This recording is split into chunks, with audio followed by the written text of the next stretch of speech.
a conversation with someone a couple of days ago about time management. Now, I don't know about you, but during the last 18 months, when things have not been exactly normal and I haven't been out and about as much, I've had a lot more time just to be in my office. And because of that, I've not really been under pressure to meet a lot of deadlines. I've been doing, fewer client projects than I normally would. And I kind of noticed that the work that I've been doing is expanded to fill the working day.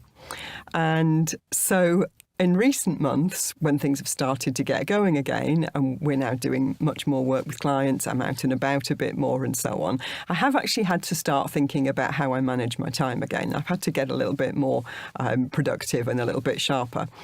And someone was saying to me that they were having difficulty with time management and that getting the right balance between working life and home life was tough and so on. And so we started talking about how do you achieve this balance? How do you make sure that the time you're spending on your work is balanced up with time you're spending outside of work and that neither one or the other takes over. And I think maybe the key to this is about planning, because if you're thinking ahead, then obviously you can spot if there's a danger that one side of your life's going to take over, or you can see in advance if there's going to be a period of time when you've got to put a bit of extra time and energy into work, and that means that maybe some things in your home life have got to take a back seat temporarily. So the conversation that I had with this other person, we were talking about how you get balance, and it became very clear after a while that that's not something that you can do on a daily basis for most people.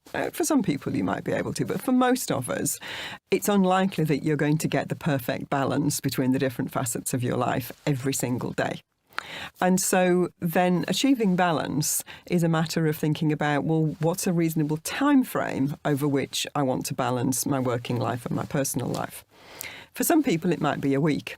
So in planning a week ahead, you might look at what are the things you've already committed to doing, the things that you absolutely have to do, and then what else do you want to fit into that week? And whether that is time for yourself to pursue a hobby or a favourite sport, whether it's time to spend with your loved ones, whether it's time to do some learning, or perhaps to go behind the scenes of something that you're doing at work and do some background to it. What else do you want to fit into your week?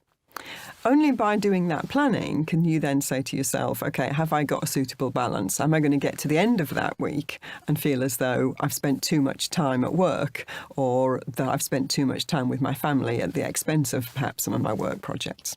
Now, for some people, a week's not long enough. For some people, you might need to look at a whole month in order to feel that you've achieved balance. I did once have a client who did interim work, and she said that the way she balanced her life was to look at the whole year. And so she would take an interim contract for 6 months, work really hard, be away from home a lot, do a lot of late nights, a lot of travelling, and really give the job everything she had for 6 months. And then she'd not take a contract for the next 6 months, and she would spend a lot of time at home. She would spend time with the family. She'd work on her own skills and have her well-being time, and then she'd be ready to go again. Now, for most of us, that would feel quite extreme, but it worked for her. So the key here is to figure out what's the time frame over which you want to achieve balance and how do you do that.